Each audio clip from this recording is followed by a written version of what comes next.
When you're starting or growing a nonprofit organization, good policies can really help create the groundwork and the rules for how you can grow successfully. So in this video, I'm going to share a checklist of 10 different policies that you might consider developing for your new and growing nonprofit organization. I'll share a little bit about each, and then I'll share an example of when it might come to play in the real world for your organization. Let's go. Welcome back. I'm Amber Melanie Smith. Great to have you here again if you've already seen some of my videos, and good to meet you if we haven't met before. I'm a nonprofit founder, social entrepreneur, and social impact YouTuber who makes these videos here all about how to start and grow a social impact endeavor like a nonprofit, social enterprise, and more. I hope that you find this video is helpful to you in your journey. Don't forget to check out some of my other videos. I have a library of hundreds of videos on this topic and others, and I hope that they can really help you out. If you're looking for some more in-depth learning and training, I do have two courses at my website, foundertofulltime.com. One about the process of starting a nonprofit, and the other about how to develop a sustainable fundraising plan for that nonprofit. So you can go check those out there. Once again, that's foundertofulltime.com. I also have a newsletter where I share tips, funding opportunities, and more. I'll leave the link to subscribe to that in the comments below this video, and you can check that out too. All right, so I feel this way, so I'm assuming other people feel this way, but I know that creating policies is not the most exciting part of starting and growing a nonprofit organization. Nevertheless, like I said in the intro to this video, they are important, especially as your team grows. And your team could mean your board of directors, it could mean staff, it could mean volunteers, because these policies are going to be the written rules for how you all as a team are agreeing to govern yourselves as an organization. And we all know that it's important to play by the same rules for team unity and success. So let's get into these 10 policies. Like I said, with each, I'm going to explain what it is, and then I'm going to offer an example of when it might come up. Number one is the conflict of interest policy. And in the United States, to even get your nonprofit tax exempt status, you do have to have this written out. So you may as well start drafting it or researching a little bit more about how you'd like to craft this particular policy now. But basically what it is this is a policy that outlines what to do if someone on your team, a board member, a staff person, you, if you're the founder, what to do if that person has a personal interest that is in conflict with the organization's interests. A couple of the things that you definitely want to make sure are included in this policy is a disclosure clause. So under what circumstances would someone need to verbally disclose that they have a conflict of interest, like you're in a board meeting and a vote comes up and you realize, oh, this is going to impact me personally. You could raise your hand and say, hey, I need to abstain from this vote because I have a personal interest in the outcome. This might also outline the steps that you would take if there is a conflict of interest, whether you know about it in advance or discover it later. So what do you do once you discover a conflict of interest? Let's talk about a real life example. Let's say one of your board members who has a vote on the budget for your organization is the CEO of a company that provides services that your nonprofit needs. So conflict of interest might be automatically choosing that board member's company to provide your nonprofit with those services rather than vetting other candidates or even choosing them because you have vetted other candidates but overpaying them. So things like that might fall under the conflict of interest category that your policy should outline how to handle. The second policy you want to develop is a privacy or confidentiality agreement or policy.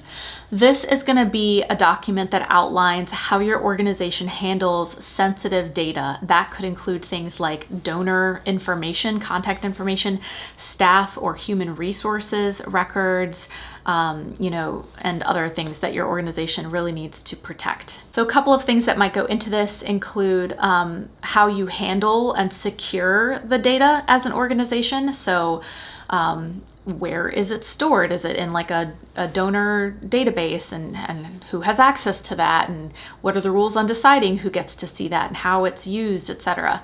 And another aspect of this that you might deploy is a confidentiality agreement, where your board members and staff are required to basically agree that they understand that they cannot share private information outside the organization, or else they'll be in violation of that policy and might face some consequences outlined therein. Talking about a real life use case, let's say your staff has access to your list and the contact information of all of your major donors.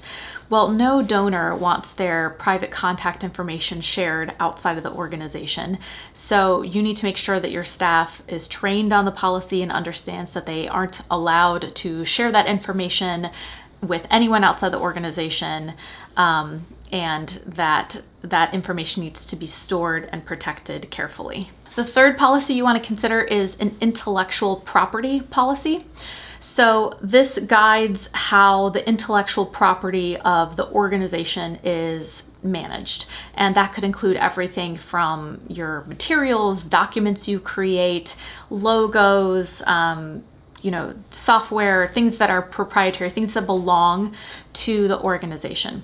So generally, when a board member or a staff person or a volunteer creates something in the service of the organization, so if you create something on the clock for the organization that you work for, those things that you create belong to the nonprofit. So that element, those ownership rights, is something that you'd want to outline in this intellectual property policy. You'd also want to outline what are the permissions for using this property, or if you decide you do want to share some element of the property, what are the rules that dictate how and when you would share it and with whom. So here's a real life example. Let's say you bring on a volunteer who agrees to create a training module for your organization, and they agree that it's for the organization, will belong to the organization after they create it in accordance with your intellectual property policy. After they create it, that volunteer is not then allowed to take what they created and use it in some other way for their own business or to give to another organization. The fourth document or policy you want to look at creating is a code of ethics.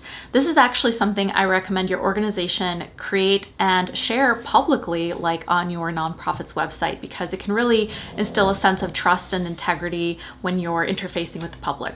A couple of things that you might include in this might be your organization's values, the values that you all operate by, standards of integrity, conflict resolution mechanisms. So how do you handle conflicts that arise within or outside of the organization? In terms of a real life example, let's say your organization works with vulnerable populations when it is executing on its mission, its programming. Sometimes nonprofit staff are going to encounter ethical dilemmas about how to engage with the vulnerable people that they might be serving. Let's say it's a humanitarian aid organization and you have finite resources. How do you decide who gets the resources, how you're prioritizing where they go? Things like this might be something you would find in a code of ethics. It's like the standards by which you would make such decisions that are upholding the highest standard of integrity and morality. The fifth policy you want to develop for your organization is, of course, an anti-discrimination policy.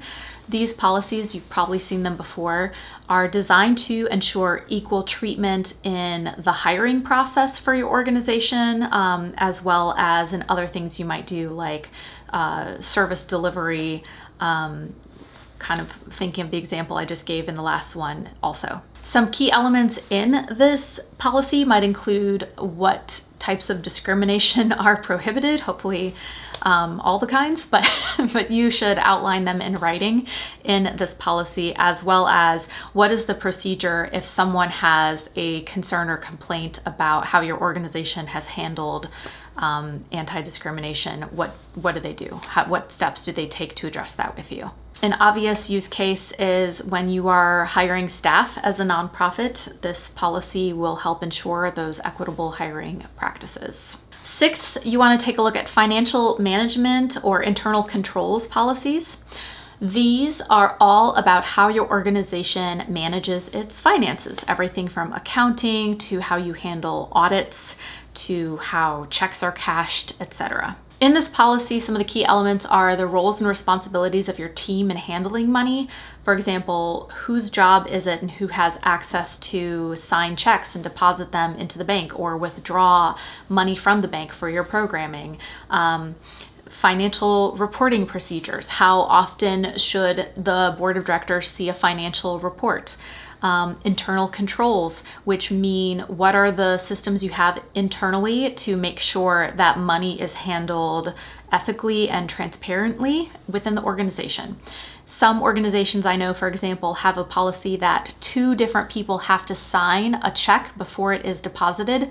By having 2 different people look at it, the idea is that it will reduce the odds of fraud happening or the money going missing. It might include some other things like, for how long does your organization store paper copies of all the receipts that you have?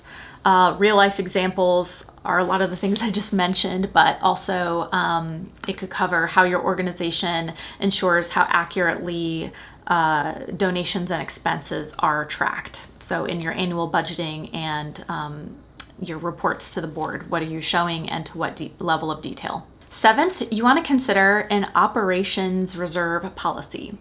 This is a policy that outlines how you would establish a fund that would ensure the financial sustainability of your organization in case of emergencies. So like a rainy day fund.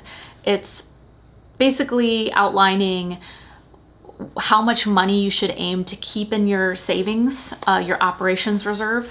Is it 3 months worth of operating? Is it 6 months worth of operating?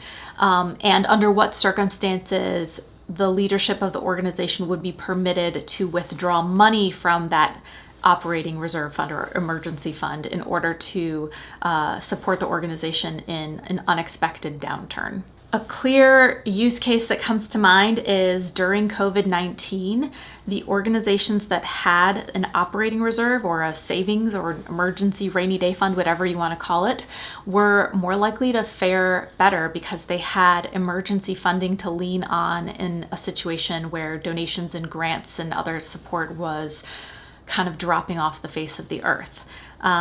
So having this is a great financial policy if you can handle it. Obviously, you need to have enough money coming in to be able to put some aside into this savings account. But if you can manage it, it's a really strong tool for financial sustainability for your organization. Number 8 is a whistleblower policy.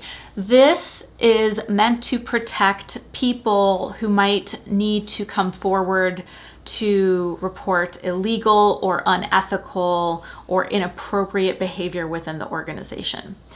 This policy is supposed to outline how someone might be a whistleblower, like if something horrible happens, like who do they come share the news with, or what do they do if the person that they would share the news with is the person they're trying to report. It protects them from inappropriate consequences to being a truth teller. So real life example, let's say one employee sees that another employee is using the organization's funds fraudulently. You really want this policy in place to make sure that employee number 1 feels safe to share this information about employee number 2 with the leadership, because that sort of behavior is obviously financially damaging, but also can damage the trust and integrity of the whole organization. 9 is a volunteer recruitment and management policy. This outlines the process of recruiting, training, and managing the volunteers who support your organization. It would cover things like whose role in the organization oversees the volunteers. Are there special training requirements that volunteers must pass in order to be able to serve? And under what circumstances would you fire, I don't know why I did quote marks, fire a volunteer in your organization? And that is actually a great real life example. Let's say a volunteer, yes, they're giving their time, but if they are acting inappropriately towards someone else or harassing someone, you need to have the policy in place to guide you on how to handle that person and release them from their volunteer service so that they don't damage the reputation and relationships in your organization. 10 and final policy that I will recommend to you today is a document and data retention policy. Just as the name suggests, this policy outlines what documents you retain in your organization and for how long, for record keeping, for audit purposes, etc. So things that might be in this policy would include timelines. So are you keeping that receipt or that document for 3 years, for 5 years, for 10 years? What is appropriate for your organization? And the destruction methods. How would it be securely and safely destroyed when it is time? A use case here might be, let's say your particular state has a rule in place about the exact minimum number of years that you have to keep your financial records intact in the case of an audit. So knowing your state's rules can help you design a policy that will allow you to do this above board. Okay, I'd love to hear from you. What are some of the policies that you already have, or I'm curious, did any raise the most questions for you? Were there any that you hadn't heard of before or that you're the most curious about?